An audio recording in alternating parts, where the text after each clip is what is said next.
Assalamualaikum warahmatullahi wabarakatuh. Kita berjumpa lagi PDPR pada minggu ini. Sebelum kita mulakan PDPR, kita mulakan pelajaran kita pada hari ini dengan bacaan doa. Bismillahirrahmanirrahim. Allahumma aftah alaina hikmataka wansyur alaina min hazaini rahmatika ya arhamar rahimin. Rabbi syrah li sadri wa yassir li amri wahlul 'uqdatam min lisani yafqahu qawli. Saya harap kamu semua hari ini sihat. Kita teruskan dalam tajuk puasa. Saya nak habiskan tajuk puasa. InsyaAllah minggu depan kita boleh review balik ataupun ulang untuk subjek ibadah untuk peperiksaan UPKK. Untuk hari ini saya dah habiskan tajuk puasa. Saya dah masuk kepada tajuk yang seterusnya, iaitu hikmah puasa. Awak boleh rujuk buku teks muka surat 72. Apa yang dikatakan hikmah puasa? Pertama, melatih diri bersabar menghadapi cabaran. Kedua, mengawal diri dan nafsu yang mendorong kepada kejayaan. Ketiga, timbul rasa insaf dan belas kasihan terhadap orang fakir dan miskin. Keempat, boleh menjaga dan mengawal kesihatan badan. Kelima, menguji keimanan dan ketakwaan kepada Allah. Ada 5 hikmah puasa. Apa yang hikmah ni? Hikmah ni dia seerti dengan fadilat, kebaikan. Itu yang dikata hikmah. Apa yang dikatakan dengan melatih diri bersabar menghadapi cabaran? Dalam berpuasa ni, dalam ibadah berpuasa ni, kita hendaklah sabar, sentiasa sabar. Walaupun kita dalam keadaan marah, kita dah rasa geram, kita kena banyak bersabar, beristighfar. Sebab apabila sifat-sifat tu kita wujudkan dalam diri kita, maka pahala akan berkurangan. Maka kalau kita tak nak kurang pahala tu, kita kena banyak-banyak bersabar. Tu yang Allah mengatakan hikmah berpuasa ni, dia melatih diri kita bersifat bersabar. Boleh? Yang kedua, mengawal diri dan nafsu yang mendorong kepada kejayaan. Macam mana nak mengawal diri dengan nafsu ni? Macam saya cakap tadilah, kita dalam sifat bersabar, orang kata berfikiran terbuka, husnuzon, bersangka baik. Itu yang dikatakan mengawal hawa, nafsu dan diri. Yang ketiga, timbul rasa insaf dan belas kasihan terhadap orang fakir miskin. Ini yang saya selalu tekankan. Apabila kita berpuasa ni, kita dapat melatih diri kita memikirkan seandainya lah ada orang di sekeliling kita yang tidak cukup makan, tidak cukup makan dan sebagainya. Begitulah yang kita rasa apabila kita berpuasa. Itu Allah nak uji kita sebenarnya, supaya kita nak merasai bagaimana apabila orang sekeliling kita ada yang tak dapat makan, tak cukup bekalan makanan, macam mana diorang mengawal ataupun dia mencari inisiatif, macam mana dia nak cuba keluar daripada macam mana dia nak mencari sumber makanan tu. Macam kita jugalah, andai katalah satu hari kita terputus bekalan makan apa semua, macam mana kita nak? Inilah dia Allah ajar kita supaya kita berpuasa, supaya kita akan ada rasa bagaimana orang susah, kita tengok fakir miskin yang selama ni kita nampak hanya di tayangan TV, kita tak merasainya apabila kita berpuasa baru kita merasa macam mana peritnya orang yang tidak cukup makan ni macam mana.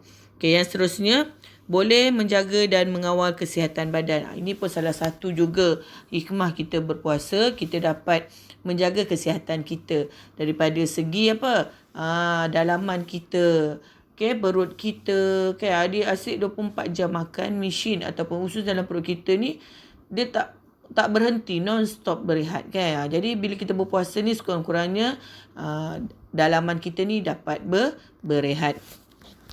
Dia dapat menjaga kita punya usus. Memang betul, salah satu kita berpuasa ni, kita menjaga menjaga kesihatan kita ni dengan berpuasa. Okey, dan yang terakhir, menguji keimanan dan ketakwaan kepada Allah. Okey, macam mana? Sebabnya dalam bulan Ramadan ni, kita hendaklah memperbanyakkan membaca Quran, berzikir, menghindari daripada perkara mungkar. Kan? Orang kata apa? Itu yang dikatakan Allah untuk menguji keimanan kita. Macam mana kita punya ketakwaan kita kepada Allah. Adakah kita hanya nak sekadar berpuasa?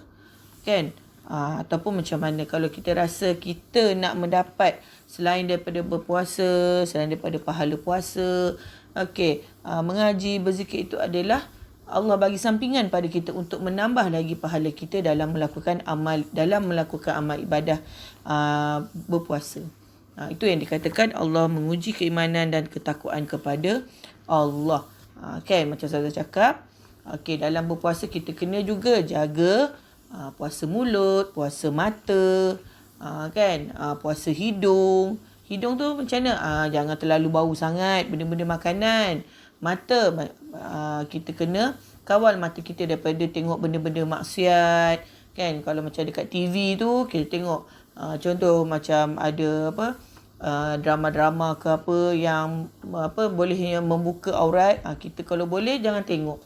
Cuba elakkan. Kalau kita tertengok majalah-majalah ke yang ada yang berunsur-unsur maksiat, kita cuba elakkan. Begitu juga dengan mulut. Kita nak jaga mulut kita supaya tidak berkata yang tidak baik, maka kita banyaklah membaca Al-Quran ataupun berzikir. Itu mengenai hikmah puasa. Seterusnya, hari-hari yang disunatkan berpuasa. Selain daripada puasa bulan Ramadan, kita juga disunatkan juga berpuasa pada hari selain daripada bulan Ramadan, iaitu sunat. Kalau Ramadan kita puasa wajib, kan? Ini puasa sunat. Yang pertama hari Isnin dan Khamis. Setiap hari Isnin dan Khamis kita disunatkan berpuasa. Tak kiralah bulan apa, daripada bulan Muharram sampai Zulhijjah. Sampai akhir tahun pun kita puasa Isnin Khamis. Isnin Khamis tak apa, insya-Allah Allah akan merahmati keberkatan hidup kita. Yang kedua hari Ashura, iaitu 10 Muharram dan hari ke-9 Muharram, berpuasa berselang hari. Apa yang dikata dengan Ashura ni? Iaitu jatuh pada dalam bulan Muharram, iaitu pada 10 Muharram. Kalau ikutkan dalam bulan Islam, kalender Islam, Muharram ni adalah bulan yang pertama. Itu kalau kalender Hijrah. Kalau Masihi, iaitu bulan Januari. Apa yang dikata dengan hari Ashura ni? Ashura ni dia bermaksud iaitu hari Ashura, yang ni maksud 10. Kita digalakkan ataupun disunatkan berpuasa setiap ataupun pada 10 Muharram. Yang ketiga, berpuasa berselang hari. Contoh Isnin, kita Isnin puasa, Selasa tak puasa, Rabu puasa, Khamis puasa, ikut digalakkan berpuasa. Yang keempat, berpuasa 6 hari di bulan Syawal. Ni yang kita buat kebiasaan, ramailah yang buat puasa 6 di bulan Syawal, daripada 2 Syawal hinggalah 29 atau 30 Syawal. Kita pilihlah 6 hari pada bulan Syawal tu bila kita nak puasa. Tak dapat puasa direct, puasa berterusan, kita berselang-seli pun tak apa. Tapi cukup dalam bulan Syawal tu kita ada ambil 6 hari dalam bulan Syawal. Yang kelima, berpuasa pada 13, 14 dan 15 hari bulan setiap bulan Hijrah kecuali bulan Zulhijjah. Kenapa bulan Zulhijjah tak dibolehkan? Sebab nanti saya cerang balik semula. Kita digalakkan ataupun disunatkan berpuasa setiap 13, 14 dan 15. Orang panggil hari putih pada setiap bulan kecuali bulan Zulhijjah. Keenam, berpuasa pada 9 Zulhijjah, iaitu hari Arafah bagi orang yang tidak mengerjakan haji. Bagi orang yang tidak mengerjakan haji, dia boleh berpuasa sunat pada 9 Zulhijjah. Dan yang ketujuh, puasa pada bulan Rejab dan Syakban. Ni kebiasaan ramailah ibu-ibu kita, ibu, nenek, atuk semua kan. Diorang nak mengamalkan, meningkatkan lagi amal ibadah diorang. Diorang sebelumnya masuk Ramadan, diorang puasa Rejab dan Syakban. Maknanya 2 bulan sebelum masuk Ramadan, mereka berpuasa. Okey, apa yang dikatakan tadi, kecuali bulan Zulhijjah, 13 dan 14, setiap bulan kecuali bulan Zulhijjah. Kenapa bulan Zulhijjah? Sebab bulan Zulhijjah tu, okey, kita masuk kepada yang seterusnya, iaitu hari-hari yang diharamkan berpuasa. Okey, hari-hari yang diharamkan berpuasa. Okey, tengok. Yang pertama, 1 Syawal. Hari Raya Aidilfitri. Kenapa 1 Syawal kita tidak dibolehkan berpuasa? Kita diharamkan berpuasa. Kerana pada hari tersebut adalah hari kemenangan bagi umat Islam dalam apa? Dah berpuasa ni, kita berperang dengan hawa nafsu kita selama 30 hari di bulan Ramadan. Maka 1 Syawal tu adalah hari kemenangan bagi umat Islam. Maka kita meraihkannya dengan apa? Dengan kunjung mengunjung, lepas tu makan dengan juadah yang orang kata ikut sekadar kemampuan, bukan nak bermewah-mewah, kan. Itu maka pada hari 1 Syawal tu diharamkan berpuasa, iaitu untuk meraihkan kemenangan. Okey, yang kedua, 10 hari bulan Zulhijjah, iaitu hari raya Korban. Hari raya Korban ni 10 Zulhijjah, yang tidak akan lama lagi kita akan meraihkan ni. 10 Zulhijjah ni hari raya Korban, lebih kurang dalam beberapa hari sahaja lagi. Okey, diharamkan juga berpuasa. Okey, hari Tashrik, hari-hari Tashrik, ini 11, 12 dan 13. Ini yang Tazah kata tadi. Kita boleh berpuasa 13, 14, 15 setiap bulan kecuali bulan Zulhijjah. Kenapa? Sebab ia tergolong dalam hari-hari Tashrik. Okey, dalam hari-hari Tashrik ini 11, 12 dan 13 memang tidak dibolehkan berpuasa, diharamkan berpuasa. Okey, yang keempat, hari Syak. Okey, seperti di akhir Syakban ketika menentukan hari permulaan puasa. Okey, hari Syak ni pun tidak dibolehkan berpuasa, diharamkan berpuasa. Maknanya hari penentu, sama ada esok tu puasa Ramadan ataupun tidak. Mana itu dipanggil hari Syak, dipanggil hari Syak. Maknanya pengakhir bulan Syakban tu tak boleh berpuasa. Melainkan kalau dia berpuasa ganti yang wajib lah. Dia dah, orang kata dia nak habiskan puasa yang dia tertangguh, maka dibolehkan puasa. Tapi kalau nak puasa sunat, tidak dibolehkan. Okey, di sini Ustazah nak terangkan sikit apa yang dikatakan dengan hari Tashrik. Okey, apa yang dikatakan dengan hari Tashrik? Okey, apa yang dikatakan dengan hari Tashrik ni? Okey, hari-hari Tashrik ni iaitu dia membawa maksud makan dan minum. Okey, dia bawa maksud makan dan minum. Dalam 11, 12 dan 13 Zulhijjah, maknanya daripada 10 Zulhijjah dan juga 11, 12 dan 13 Zulhijjah, maka 4 hari ini tidak dibolehkan ataupun diharamkan berpuasa. Okey, diharamkan berpuasa, iaitu 10 Zulhijjah jatuhnya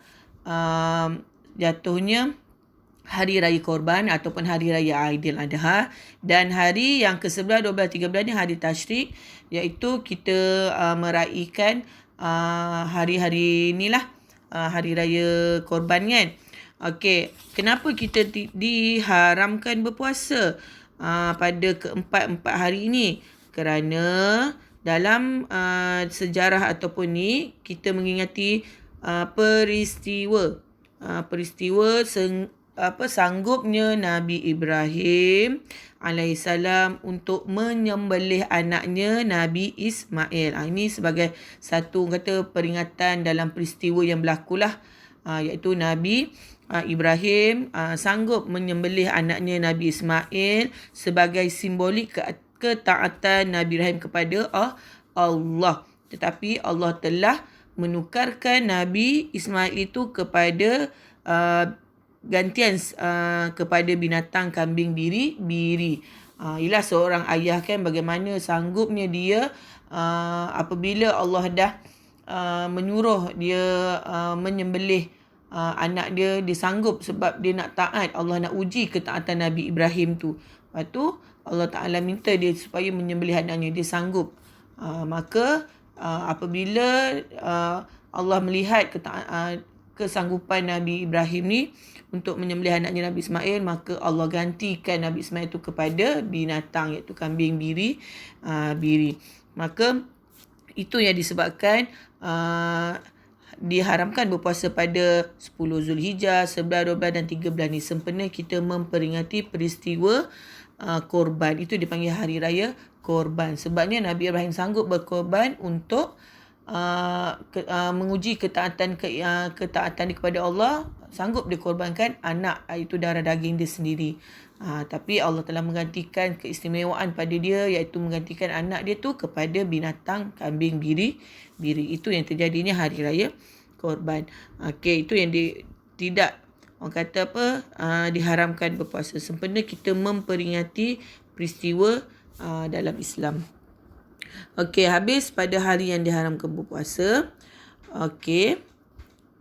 Kita tengok ada situasi dialog pada muka surat 75. Tengok di situ dialog dia. Anak murid tu bertanya, Ustazah, esok 1 Ramadan, adakah saya wajib berniat pada malam ini? Ustazah dia menjawab, ya, awak wajib berniat pada malam ini kerana berniat adalah rukun puasa. Ini adalah lafaz niat puasa. Lafaz niat puasa kan. Ni lafaz niat puasa.